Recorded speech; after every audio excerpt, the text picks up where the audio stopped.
Assalamu alaikum, everybody. Welcome to those of you that are on already. Jazakallah for joining us this evening. Inshallah, we're just waiting for a few more people to join and we'll start shortly. In the meantime, if any of you would like to introduce yourselves in the chat box, you're welcome to do so.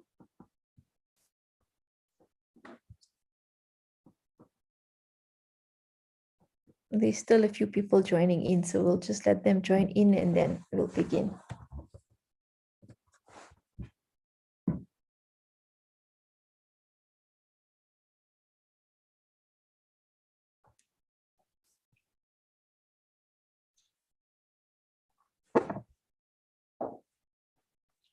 For those of you that are on, I hope most of you were here with us on the first session, just a few weeks ago. Or did you at least get a chance to to watch the YouTube video? You know, Sadaf has been posting the links. So if you missed the first one, you could have just watched it again.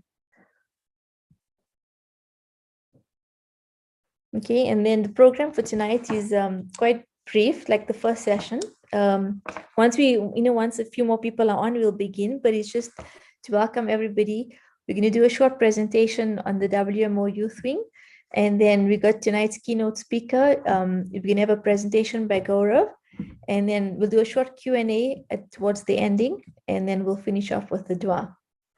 So just for the Q&A, for those of you that are here, you can either post in the Q&A box or in the chat box. But because it's a webinar, you won't be able to unmute yourselves and ask questions. But you're welcome to post questions anytime during the program. And what we'll do is when we get to the Q&A part, then depending on the time, we'll try and go through as many questions as we can in that time.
Is there anybody here that that was with us the last time and would like to say something or would like to comment on something? You're welcome to post in the chat, or if you'd just like to introduce yourself, you're welcome to do that as well.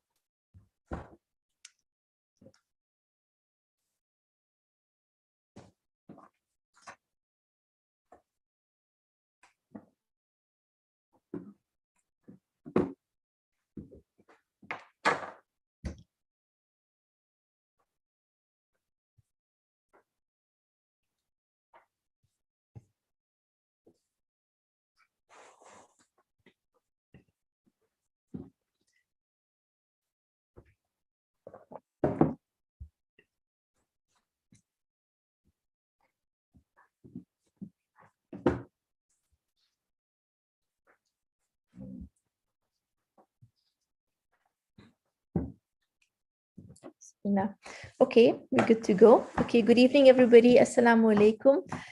We'd like to, say a warm welcome to everybody. And the weather's also warming up nicely now, so it's really a warm welcome. Thank you for making time on a weekday evening to join us. And, once again, thank you for accommodating us with the, where to reschedule after some set circumstances. But thank you for joining us and for, putting it in. And a big thanks to Gaurav as well for accommodating us on this. As is customary, let's just begin with a short dua and then we'll proceed from there. أعوذ بالله من الشيطان الرجيم بسم الله الرحمن الرحيم رب اشرح لي صدري ويسر لي أمري واحلل عقدة من لساني يفقهوا قولي ربنا آتنا في الدنيا حسنة وفي الآخرة حسنة وقنا عذاب النار Allahumma inni a'udhu bika min al-arba, min ilmin la yanfa, wa min qalbin la yakhsha, wa min nafsin la tashba, wa min du'ai la yusma. Okay, so welcome again for those of you that just joined in, and we're going to have a very interesting session tonight. Before we begin with the presentation for this evening, I'd just like to call upon Sadaf. Sadaf, for those of you who know, is now she's been elected in as the regional vice chair of the WMO Global Youth Wing, the Africa chapter. And this initiative, of having these webinars and introducing us to blockchain technology has been taken on under the leadership of Sadaf. And for those of you who are familiar with Sadaf, you'll know she's a very passionate person, very sincere person, and very passionate about innovative social, enterprises that focus on social needs. And I'll now hand you over to Sadaf, and Sadaf is going to tell us a bit about the WMO Youth Wing and the projects that are currently underway. Thanks, Sadaf. Assalamu alaikum, everyone. Thank you so much, Shamira, for that warm welcome and introduction. As you know, I am the chair of the vice chair of the Youth Wing in Africa, and I just want to take a moment to tell you a little bit about the WMO, about the Youth Wing, for those of you who don't know. And see if anyone on this webinar would like to get involved in any of our projects. So I'll be very brief and not take too much time. So the WMO is a global charity, community-based charity organization headquartered in the UK with 7 chapters around the world. So this means we have a global network. It's mainly community-based, but we have some really generous donors and members. To give you an idea, we have raised and given away $74 million to date. So we have a pretty powerful network and a very big impact. Our mission is to serve mankind, leading on from that, the Youth Wing's mission is to empower the next generation of leaders to serve mankind. And in that vein, we've actually organized the series of webinars. It's because a lot of people, especially youth, we've heard about blockchain, we've heard about Bitcoin, cryptocurrencies, NFTs, but very few people know a lot about blockchain technology, which is the underlying technology behind these cryptocurrencies. And it is a very powerful technology, and we feel that at the very least, people should know what it's about.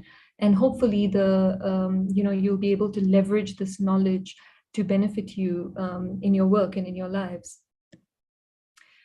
Some of our global projects, so we've used technology a lot to to make these projects global and to support our initiatives. I'm going to talk about just a few, and then I'm going to focus on the one that we're quite passionate about and very excited about. So the first one is the WMO Elevate project. This is a jobs portal. It's WMOElevate.com, and it's a free global job platform for youth seeking jobs and also for employers looking for competent individuals. Now, the great thing about it is that it's free. It's free for recruiters and employers, and it's free for candidates. That's especially pertinent in South Africa, where we are based, because there's a culture of using recruitment agents, and often these are quite expensive, and especially for like small to medium organizations, this may not always be pocket friendly. So that's what we're doing there. Then the other really cool project that we have is called Eagle's Nest. It's similar to Shark Tank, but with a difference. And the difference is that this is a global pitch competition. That means that we have investors and entrepreneurs from around the world, and our investors on this on this project have an appetite to invest in other countries. So that's what makes us different there. And I'm going to talk about Trading Titans, which is, the idea was to give youth an opportunity to set up an additional source of income. So we have online trainings on stock trading that people can hopefully use to start trading stocks and generate an additional income for themselves. We have a lot of other projects in the pipeline, but the main one I'm going to talk about is the mental health portal, which is going to come online very soon. It is online as well. So it's free and paid counseling sessions for youth. And this is an area that we've identified as being quite, it's an overt need, not only within our community, but in general amongst youth around the world. So the one project I'm going to focus on today is the WMO2 project, which is an environmental initiative. We want to reduce our carbon footprint around the world, and there's also an urgent need to restore forests and other natural ecosystems. So we've got a big goal here. We want to plant 3.5 million trees globally. Why 3.5 million? Is because that's the number of humans on the planet. So apart from being good for the environment, it's also a sunnah of the Nabi Sallallahu Alaihi Wasallam. And so we know, just through that, we know that it's a great thing to do. This project is underway already in Sri Lanka and Pakistan, and we've raised funds for the first 50,000 trees. Now in South Africa, the reason I'm talking about it a lot is because we're about to launch it in South Africa. And we decided in South Africa to execute this project with a tweak. So we figured that while supporting our environmental objectives, we can also benefit, leverage this project to benefit low-income communities in South Africa. There's a lot of townships and the like that don't have a lot of greenery, and they have some deep needs. So we're starting by planting trees in schools and other shared spaces for a pilot project in the garden route. It'll be a source of food, shade, and shelter, and improve biodiversity in the area. We're planting a mix of fruit and indigenous trees. And the reason this pilot especially is a bit different is because 20% of the funds that we raise goes to locals who help plant the trees. And this creates a sense of shared responsibility within the community, and also creates, it's like job creation within those environments. One of the ways that we are different from other tree planting projects is that we are firstly planting 1-year-old trees as opposed to seedlings, which a lot of other tree projects do. And this improves the survival rate of the trees. And apart from that, we are also making great efforts to measure our impact on an ongoing basis. So this will allow us to report back on the survival rate of the trees. And also, we also want to measure any other positive impacts that this project has on the communities that we're planting in. And the reason we find this really important is because if we don't know the impact, then we don't know what to improve or how to make it better. So that's a little bit about that. I'm going to stop here. And if any of you want to get in touch with us, or if you want to volunteer or donate to any of our projects, you're most welcome to get in touch using my contact details below. So I'm going to hand over to Shamira now. And you can take. Perfect. Thanks so much, Sadaf. That was really a great introduction for those who don't know about the projects, and just a nice way to get involved and to see what the WMO Youth Wing is busy with. So previously we've had part 1, we've had session 1, it was a few weeks ago. And like Sadaf said, it was a nice introduction for all of us that are not aware of blockchain technologies or cryptocurrencies. And we hear these words like buzzwords all over, but, having no real concept of how to be able to grasp it or what it means. And, hopefully the last week's session was a nice introduction and a nice way to leverage that knowledge to make it benefit us. So tonight we continue with part 2. And for tonight's session, we have our keynote speaker with us. His name is Gaurav, and the topic is making crypto less cryptic. And just a brief introduction to Gaurav for those of you that don't know him. Gaurav is the co-founder at Jaltech Pty Ltd. He's the pioneering co-founder and alternative assets manager with a strong crypto asset offering. He's an actuary by profession with extensive experience in financial services, which includes asset management, domestic and international corporate and project finance, capital structuring and raising, hedging various financial risks, and managing investments. Gaurav is a strong believer in cryptographic assets because he believes the technology promises to revolutionize how investments into alternatives are going to be made. He's a thought leader on crypto assets, and he's often featured on South African news channels that look to his opinion and analysis on the crypto markets. And Gaurav, I'll hand over to you. Thanks. Thank you. Thank you for the very generous introduction. Let me share my screen here.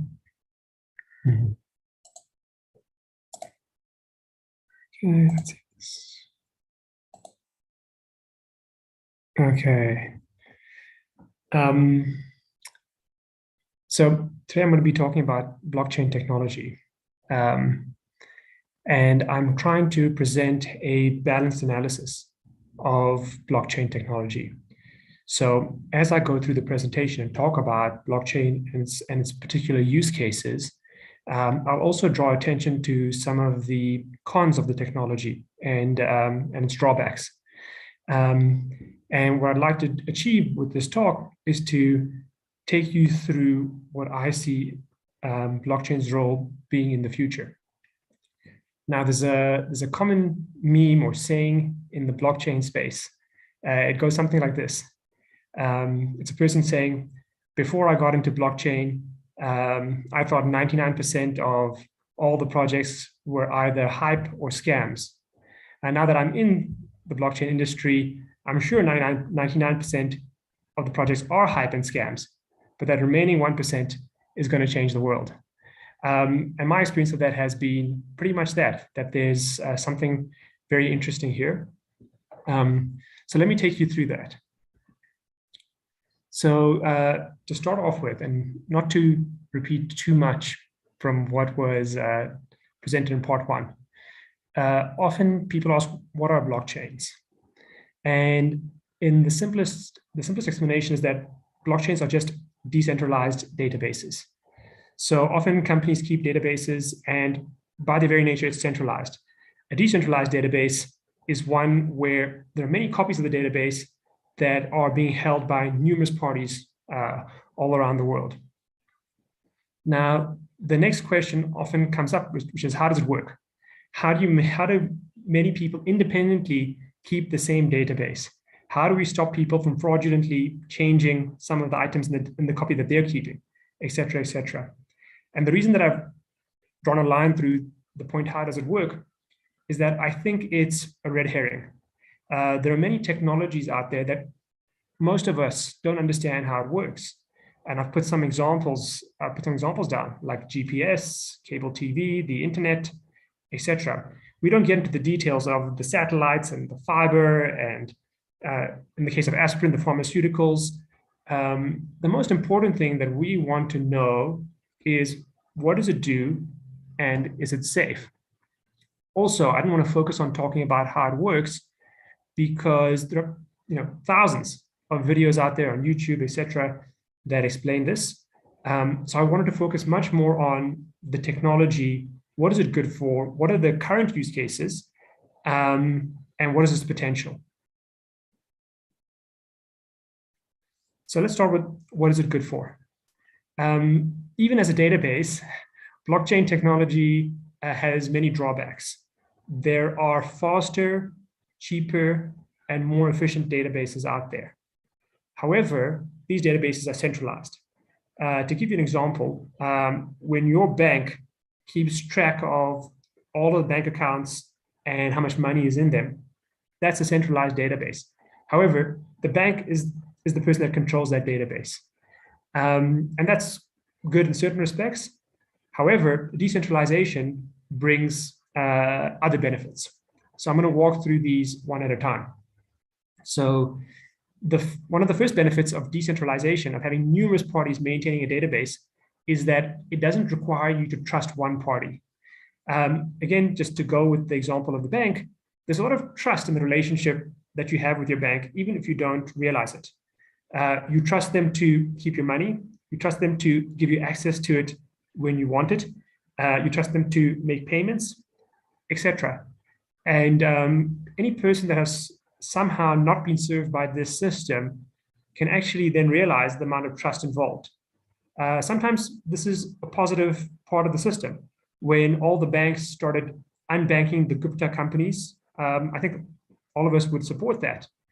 However, I can speak from personal experience that when we set up our crypto companies and try to get bank accounts, the banks irrationally refuse to bank the company. despite saying, listen, we'll show you our risk management, we'll show you all of our processes and systems. So much so that recently, sometime last week, the South African Reserve Bank actually released a statement to the bank saying, you can't just not bank crypto companies anymore. You have to bank them. But this is just an example of the trust involved, that there are parties that could just deny you service, deny you access to infrastructure. So when you have a decentralized database, you don't need to trust one party anymore. Another example is something called censorship resistance. Now, what's currently happening, we have the SWIFT network, which processes international payments. And when Russia invaded Ukraine, the Americans and the rest of and other parts of the world put sanctions on the Russians and cut off their banks from the SWIFT system, etc.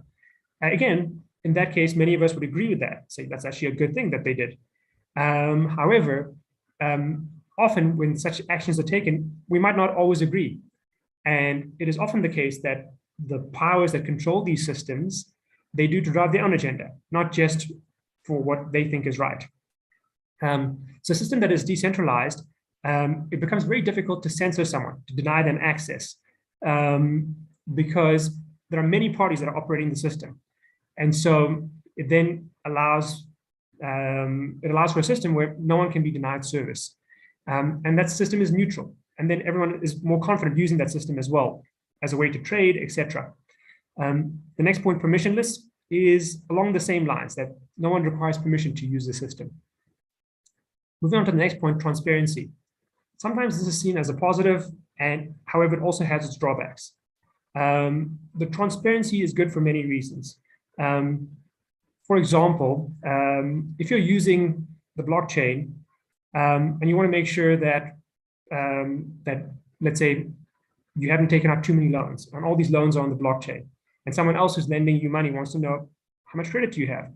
The whole system is transparent, that if you share with them your wallet address, which is equivalent to or analogous to an account number, they can actually see that, okay, they can see your financial history on the blockchain. So that might seem like a positive. There are other uses for transparency, which I'll talk about on the next slide. However, there's also negatives. You could imagine a scenario where when you make a payment to someone, and now they know your wallet address, and they've linked it to you, they know this is your wallet address, they can now see every single transaction you've ever done. If you imagine this with your bank account, you could imagine that if someone paid you, if you paid someone, let's say 50 Rand, now that they know your account number, they could go check this public database and they could see, oh, that's who you pay your gym membership to, so they could know where you go to gym. That's, you paid that school, so they know where your kids go to school, etc. So this kind of transparency is also scary and has some drawbacks. However, there are solutions being drawn up around this. So it's both a pro and a con. These networks are also very robust, these blockchain databases. To give you an example, sometime last year, to contrast it with a centralized system, the JSE had one of its largest trading days. It was something to do with the Naspers group. And after the largest trading day that they had, the next day they opened late because they just couldn't handle the volume. However, you've had days where on the various blockchain networks, billions of dollars of transactions go through. The market moves hugely. Sometimes it drops 50% in value, and it does not go down. It doesn't go down for a second. Some blockchains have gone down, but the big ones have not. And so the system is very robust and can handle huge volumes without going down. And that's because it's decentralized. Even if one person who's running part of the blockchain, if they go down, the rest of the network doesn't mind. It can keep and carry on. And also, finally, it's difficult to hack these decentralized systems. It's because in order to hack it, you need to attack multiple players. Sometimes there are hundreds of thousands of computers running one blockchain. And so it means that you've got to attack hundreds of thousands of computers and hack them simultaneously in order to successfully hack the blockchain. And so when you think about these features, you can think about then scenarios where they'd be very useful features. For example, running a transparent financial system where you can see whether these big funds, these hedge funds, etc., banks, how much debt they actually have. there are arguments that if blockchains had been around before the financial crisis of 2008, that maybe wouldn't have happened because there'd be such transparency. It would probably be a good way to run international trade, because then everyone would know that they can't be cut off from the system. And so they'd have more confidence in using that system, as opposed to what looks like is developing potential trade wars between geopolitical opponents, etc. Finally, blockchains also have the ability to run something called smart contracts. What smart contracts are programs, in essence, that run on the blockchain. And I'll talk a bit about examples of smart contracts in the coming slides. Okay, so here are some of the real-world use cases that already exist right now. So already, blockchains are used as a payment network in order to make payments. In South Africa, we can't necessarily use blockchains to make international payments because that would violate exchange controls. We have exchange controls. But numerous countries around the world, they're already, where they don't have these restrictions, they're already making international payments using blockchains. And they're not using the SWIFT system anymore. As many people who have used the SWIFT system will have seen, sometimes it takes 2 days for the payment to go through, sometimes longer, and you need to follow up with your bank. It sometimes costs in the hundreds of rands to make payments. So it's quite a broken system, really, that is ripe for disruption. With a blockchain, the transaction sometimes is finally settled in minutes, not in the order of hours or days. And the cost is often negligible. It depends on the size of the transaction. For very small transactions, it might be, but it's still cheaper than the SWIFT transaction. However, for large transactions, the fee doesn't scale, and so it's actually significantly cheaper than the SWIFT network. However, one of the drawbacks from using, let's say, Bitcoin to make international payments is that if I have to pay someone, let's say, $1,000, we all know the Bitcoin price is very volatile. And in between me making the payment and sending a portion of a Bitcoin that equals $1,000, and the other person receiving the Bitcoin and then changing it back into dollars, either the value might have increased or decreased. And they get either too much money or too little money. And so it's not very effective due to that reason. However, new types of cryptocurrencies have been created. And these cryptocurrencies, they aim to remain stable, and hence they're called stable coins. So one of these cryptocurrencies, for example, is called USDT. And it maintains a one-to-one dollar peg. And the way that they do that is that they take actual dollars and put it in a bank account, and then they issue these cryptocurrency tokens. And at any time, someone can redeem the token and get one physical dollar. And so this allows people to use the blockchain network with its much better settlement than SWIFT, however, not dealing with the volatility associated with something like Bitcoin. In a lot of countries where the government is abusing the money printer, is in effect printing a lot of money, the local citizens are using cryptocurrencies as a way to opt out of the system that's being abused. They get paid, they pay for their groceries or whatever else they need to in their local currency, and they, as quickly as possible, buy often stable coins to get out of the currency they're in.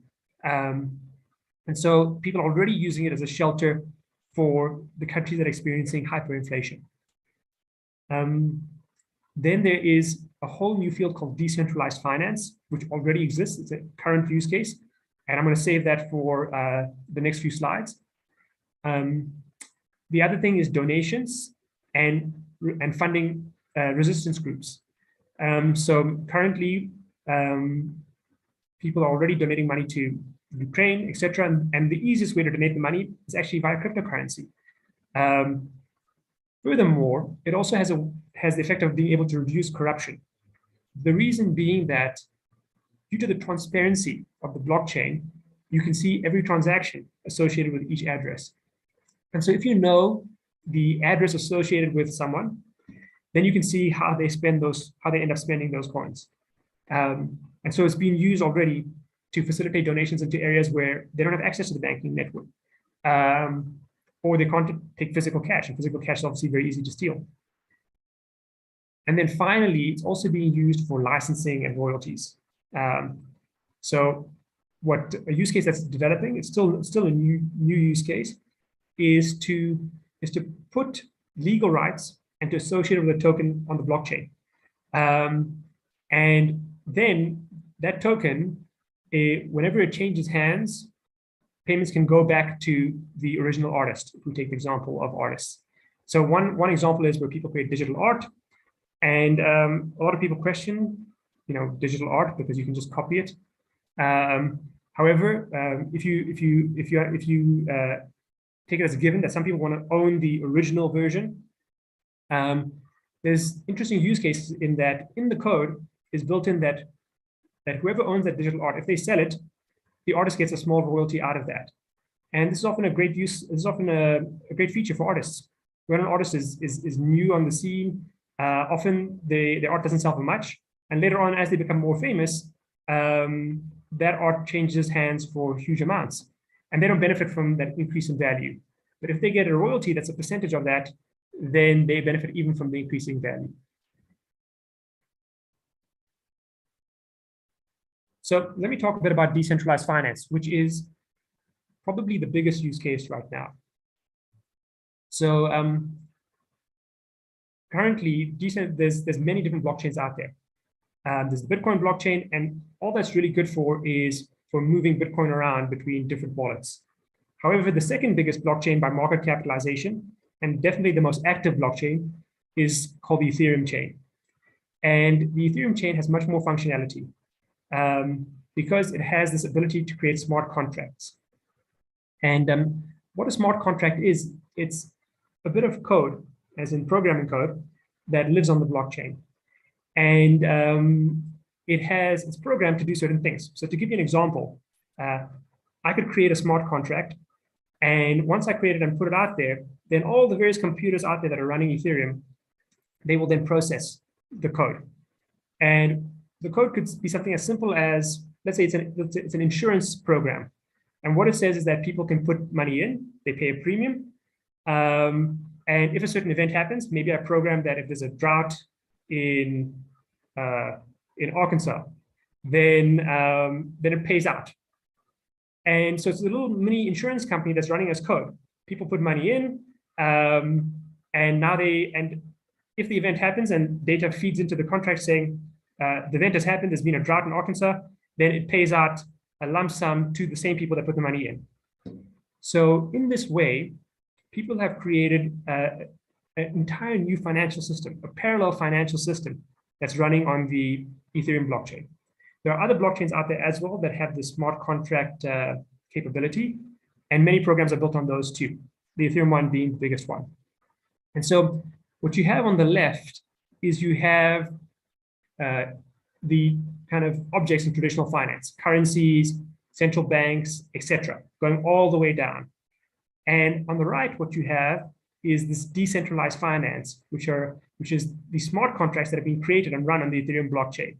And you'll find an analog for each of the things on the left. So where you have currencies, you have cryptocurrencies, of course, including stablecoins. Then you have central banks, and you have analogs as well within the Ethereum network, etc. And it encompasses pretty much all the different types of role players you have in the traditional financial system. And this is not speculation, this exists today. And billions of dollars moves through this financial system every single day. And what's very interesting is that recently there was a bit of a crash in the crypto space where certain firms ended up going bankrupt, they're insolvent. One was a hedge fund that trades in the crypto space. There were crypto banks that were taking tokens from people, cryptocurrencies, and paying them interest on it. And some of these have gone bust. What's fascinating is that all of these companies that went bust, they were all traditional companies. Even though they were trading in the crypto space, they were traditional companies in that they weren't using smart contracts, they weren't running on the blockchain. And what you had is, you had the decentralized finance that was running on the blockchain, and they didn't suffer any of this. None of them went bankrupt. They didn't experience any losses, etc. They kept running perfectly smoothly in the midst of this entire crash, just showing its superiority and its better functionality than the traditional system. Okay, so over here is just a comparison of Uniswap, which is a decentralized token exchange.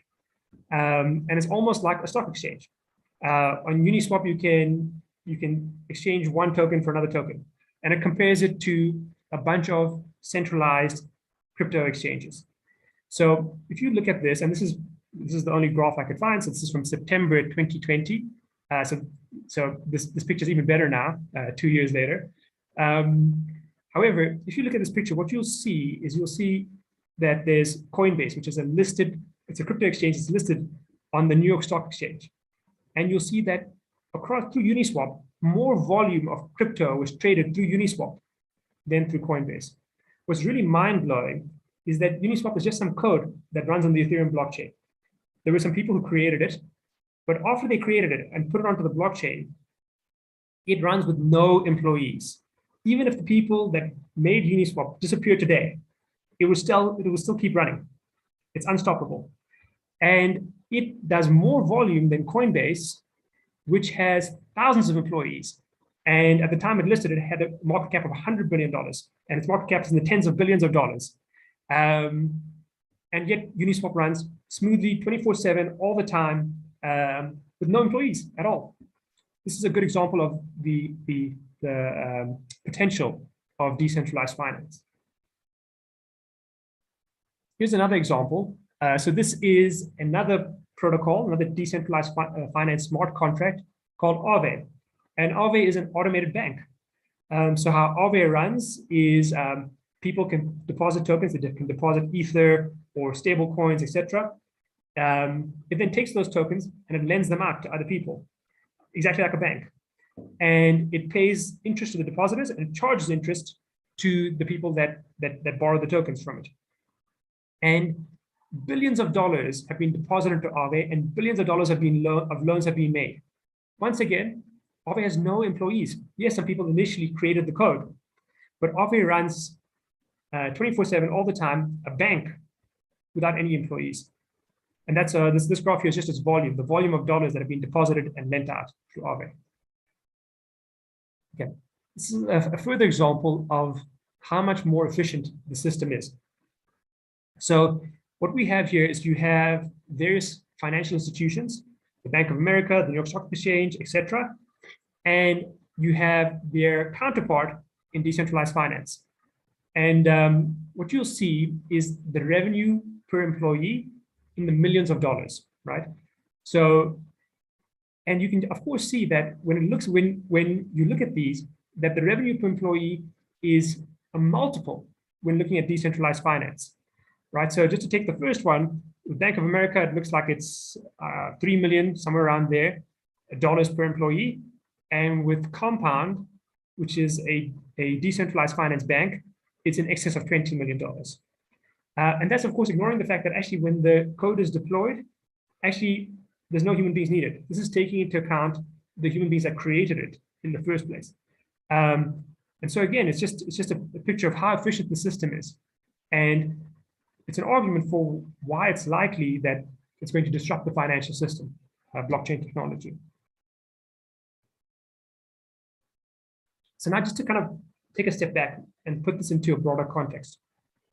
So if we remember the 90s and looking at the internet and how the internet came in and really came to dominate our lives. And if in the 90s, someone had come up to me, firstly, I was very young, but nonetheless, someone come up to me and said to me, let me tell you about this thing called the internet, and started talking to me about Facebook, right? There isn't even a non-internet version of that for me to compare against, right?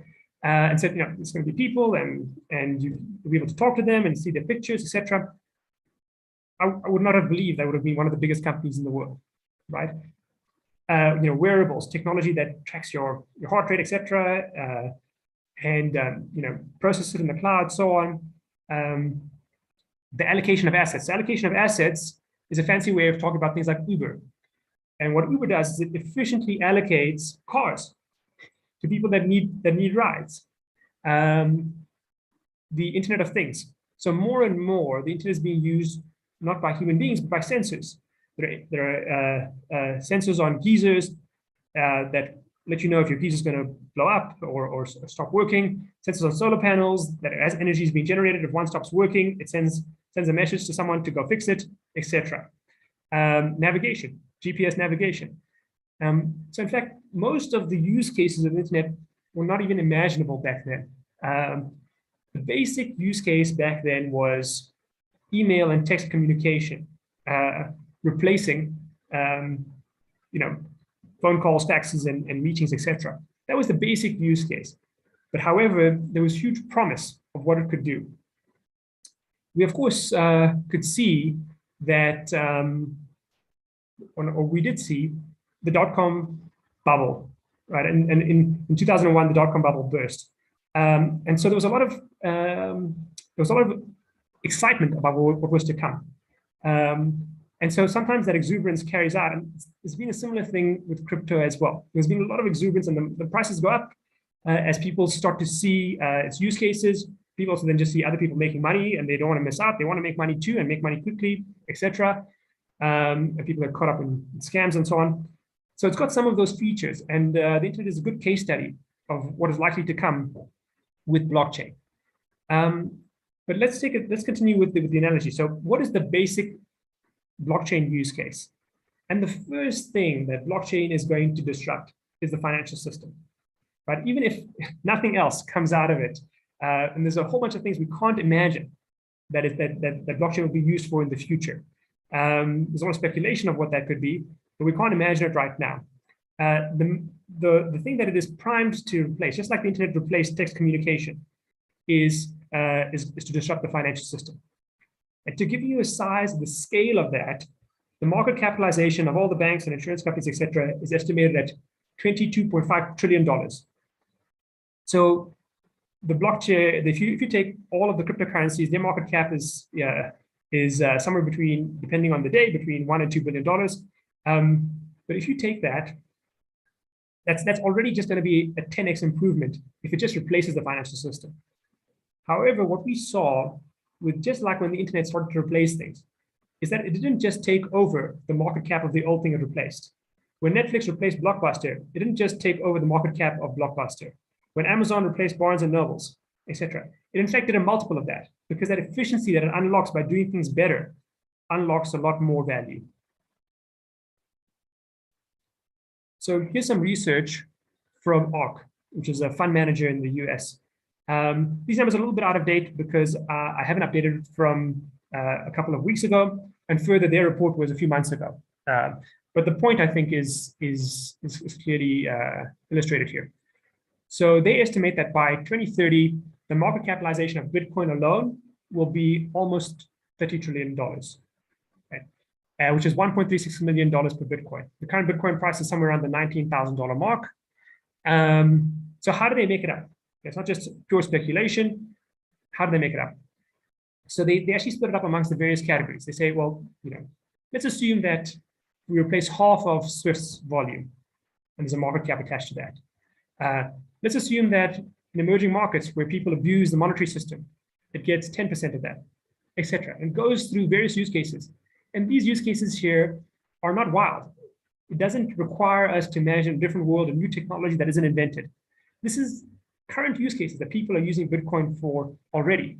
Potentially, the only one that's speculation is nation-state treasuries, that countries will invest 1% of their reserves. But this became much more realistic right after America disallowed Russia from and basically seized $600 billion of Russia's foreign assets. So you can see in the future that nation states won't necessarily want to hold dollars. They'll want to diversify their reserves. And so when you look at this, it isn't actually wild to look at the possibility that in 2030, Bitcoin could have a $30 trillion, give or take, $30 trillion market capitalization. And based on today's prices, that's a 61 times gain. to get to that market capitalization. And the reason that it's Bitcoin in this case is because Bitcoin is currently the most decentralized and hence secure network. It's even more decentralized than Ethereum. More computers run Bitcoin than Ethereum currently. And for these use cases, you want something that's very safe. And hence it's likely that Bitcoin will attract these use cases. Okay, let's talk about Ethereum. So with Ethereum, there's the opportunity right away for it to actually just replace the current global market capitalization of financial services companies, which is 22.5 trillion. You'll see there it says 56 times. That's based on all prices, older prices. The Ethereum price has come down a bit. So it's actually more like 100 times of today's prices, if it actually does achieve that and get to $22.5 trillion. Of course, the number could be bigger if it unlocks those efficiencies that we talked about. And if you compare it to the global money supply, which is $122 trillion, you can see that, again, it's not an unrealistic gain to actually get that if it achieves, if it just disrupts and replaces the financial system.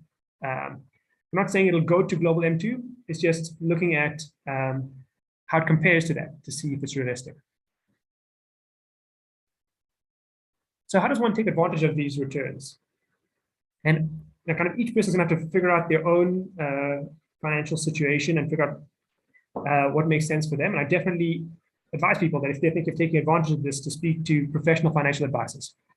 Okay, so, but I want to talk about one way of taking advantage of this. And that is to take advantage of the asymmetric return profile of this. So what does that mean? So we look at a scenario where someone allocates no money to crypto, and that's the base case that we want to compare against, and that they earn just decent returns over time. Then we look at another scenario where they allocate a very small amount, 2% of their portfolio, into cryptocurrency, and the rest they keep the same, and that goes to zero. They lose that 2% totally.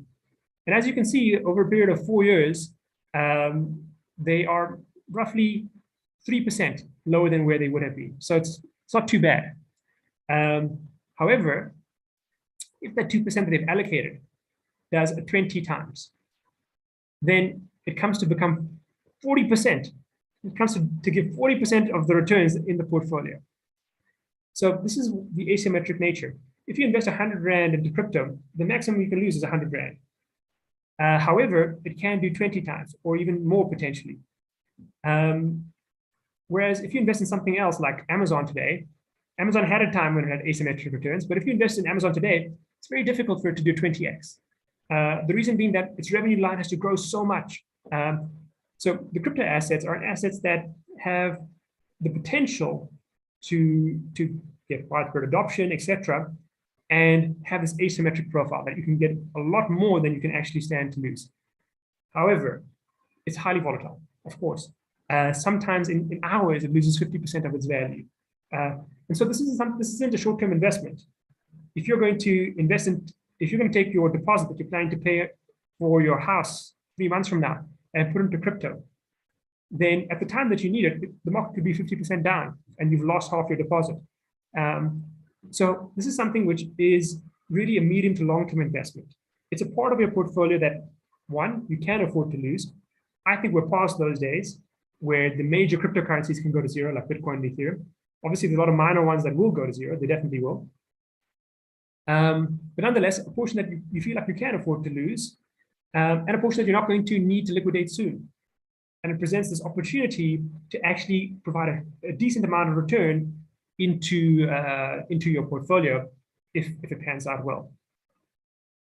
So I've tried to present something of a balanced case. I don't want to portray blockchains as the solution to all problems. It is still the case that there are other technologies that are better at, like I said, there are faster databases out there, and not everything is going to be blockchain. However, it's demonstrated superiority in certain places where the features it brings are important. And so I think that it has an opportunity to be a big part of our future, and it has a place then within our portfolios and to provide a good investment opportunity. that's me. I think we're going to move on to question and answers now. Right. Yeah, perfect. Thanks, Gaurav. After listening to you, you can see why when you Google you come up as the alternative investor. So thanks for all that information. It was really interesting. And the session was a nice deeper dive from our first session, taking us a bit more into it. And I think you addressed some key things like, some of the unspoken questions on people's minds in terms of how much of it is hype, how safe is it? Because something new always brings a lot of uncertainty with it. And, taking us back to the 90s example of the internet you mentioned, it was like when the year was going to roll over from 99 to 2000, people were wondering, our plane's going to fall out of the sky, our system's going to roll over, and look how far we've come. So, it's just, you've given us a lot of food for thought, a lot of things to wrap our minds around to see, the disruption of this technology and, how's it going to disrupt financial markets and how far is it going to take us and what's yet to come. So it's a very nice, introductory concepts for us, and you covered them and simplified them really well for us. So thank you for that. And thank you for taking time out this evening to join us and to brief us on this. And I'm going to go into some of the questions that are coming up on the Q&A, and then you can answer them from there, right? Okay, so the first one is, why are cryptocurrencies so volatile? Yeah, so one of the reasons that cryptocurrencies are so volatile is that we are getting the chance to speculate on it very early. When it comes to, let's say, Google, when Google was still very early in its life, the only people that invested in it were venture capitalists, and it wasn't listed. So you couldn't see the price moving because there was no price to move based on just people's emotions, etc. And what tomorrow they feel like, oh, Google's not going to make it, and then it's not going to be a big thing. So you couldn't invest in that and see that. So that's one reason why cryptocurrencies are so volatile, is that we're actually getting to participate in this technology very early, much earlier than other technologies that are not listed anywhere when they're in that part of their life cycle. So that's one reason. Secondly, this market is driven a lot by emotion and a lot by retail investors, more so than other markets. If you consider the stock market, the main players are big investors like pension funds and fund managers, etc. Yes, there are some retail players there, but they're much smaller volume. However, when we look at crypto, the major volume is retail investors. The institutions haven't yet started investing here. And so they are more driven by emotion and sentiment. And so that's why it's very volatile. Add to that finally that crypto is considered a very risky asset. So typically what you see is that the more risky an asset is, or the perception of it, the more volatile it is to current events. So as we've seen recently, even the likes of Facebook and Netflix and Amazon, etc., taking huge drops as we've had inflation numbers in the US and war and uncertainty, etc., coming out. Crypto is seen as even more risky than tech stocks. And so as those numbers, as that news comes out, it actually reacts much more aggressively up and down to that kind of news. Okay, great. I hope that answered the question. Then there's another one. You mentioned 20x. So what exactly is 20x? Yeah, so 20x is just a rough way of saying that if you put in 100 Rand and then it does 20 times its value, it starts to equals 2,000 Rand. And that's a kind of a crude measure of an investment's performance. The reason that I say it's crude is that what you really want to see is you want to see what return you got, and it's based on the period of time. If you get 20 times your money, but it's over 100 years, that's a very long time, and that's not such a good return. If it's over 5 years, it's a very good return. It's a bit of a crude measure, but it's just to illustrate the point of asymmetric returns. Okay, there's some questions coming through, on specific investment advice, but I wouldn't like to go there because this webinar is not for investment advice. It's just to enlighten you and to give you some knowledge. So we don't want to come here and just give you, supposed to go invest in this or buy this, and then tomorrow it doesn't work out for you. Okay, so I'm going to move on to one of the other questions. Okay, so you mentioned the Uniswap example that you gave us, the one where the system runs. So even after 2 years, it can continue running and there's no employees.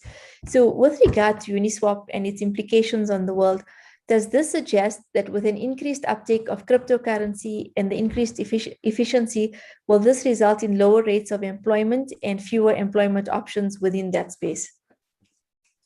Yeah, so I guess that this is a more general question about automation in general. And so I guess as a society, we have to ask ourselves the question of, how do we deal with automation or more efficient ways of doing things that results in lower employment? And I guess we could have two approaches to it. The one approach is we have to protect employment, and so we're not going to embrace technological progress. And sometimes this comes with lots of negative consequences. A good example would be if they solve the problem of self-driving trucks tomorrow, that would release a lot of well-being in some ways, because you'd have much less accidents, you'd have much cheaper cost of transport. So the cost of all goods would drop, which would benefit the whole country. Our roads would last longer because we wouldn't have braking and accelerating, etc. So you could imagine a scenario where there's a lot of positivity and well-being, etc., efficiency unlocked from technological advancement. And the question is, should we reject that advancement in order to protect jobs? And that's a question that many societies have to grapple with. What tends to happen is that as you embrace efficiencies, it results in more jobs. That might not always be the case in the future. There might be a time when that isn't the case. But also it results in more value. Costs of goods get cheaper, etc. So if there was a promise of the JSE tomorrow is going to start running on a blockchain, and it'll run 24/7, it won't make any mistakes, all trades will clear instantaneously, the cost of trading would drop drastically, but it means that those people that would need much less people.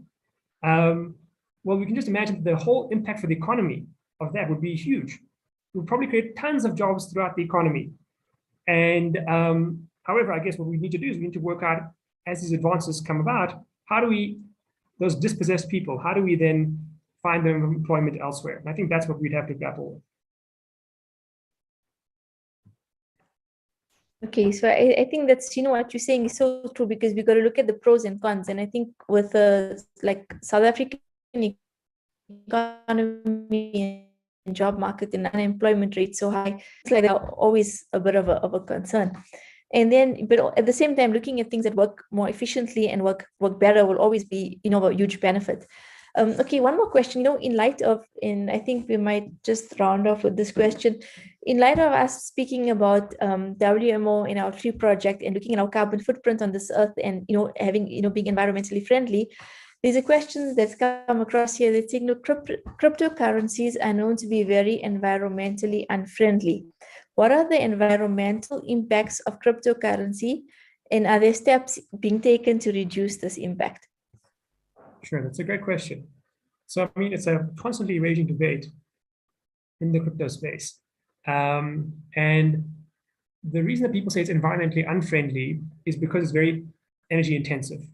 If cryptocurrencies were, in fact, blockchains were using green energy, then that wouldn't be environmentally unfriendly. So it depends on actually the energy mix going in.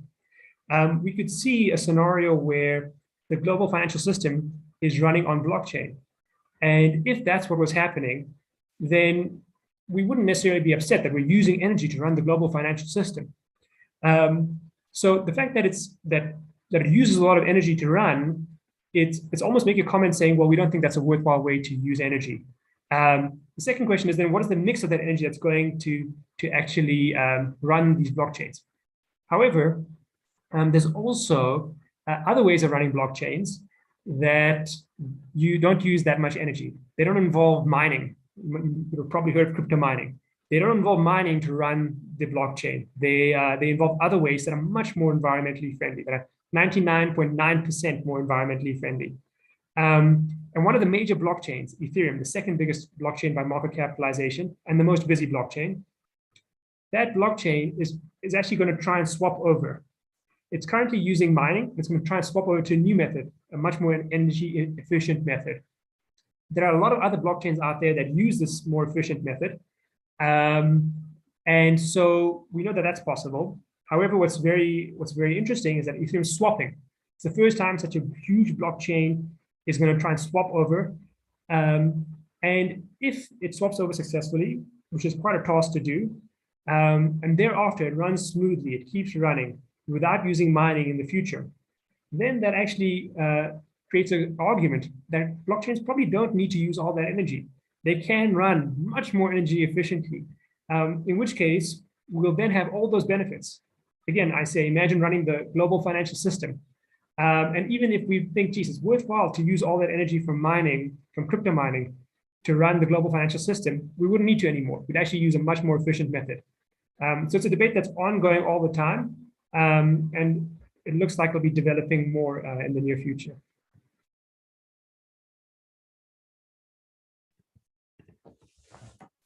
Okay, great. Thank you so much. Thanks for answering all those questions.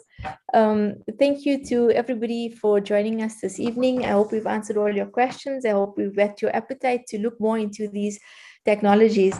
Thank you once again to Gaurav, and thank you to everybody for joining us this evening. I hope you found it beneficial and as interesting as we did. And just before we end off, that brings us to the end of the session. I'd just like to see if there's any comments from Sadaf or from my dad, or both on here. Is there anything you'd like to say? Otherwise, we can finish off with the closing dua. No, that was perfect. Thank you so much for your amazing hosting of the session and holding the space.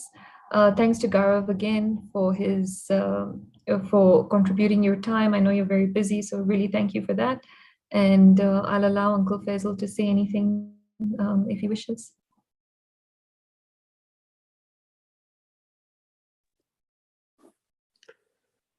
Assalamu alaikum, everybody.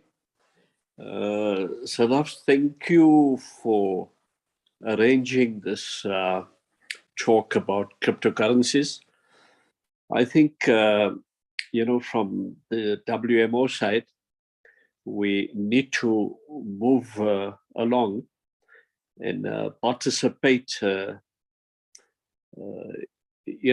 what's happening in the new economy. And I'm happy that you've taken this initiative.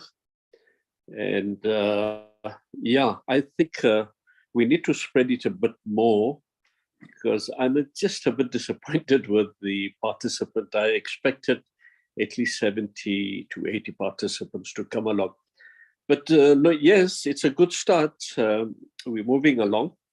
And the other activities, like you showed at the beginning, the planting of the trees and jobs, elevation and all that. I think in the next year or two, the WMY Youth Wing, or the Global Youth Wing, is going to take WMO to another level. So I'm very happy with tonight's presentation, and compliments to everybody who hosted this function this evening.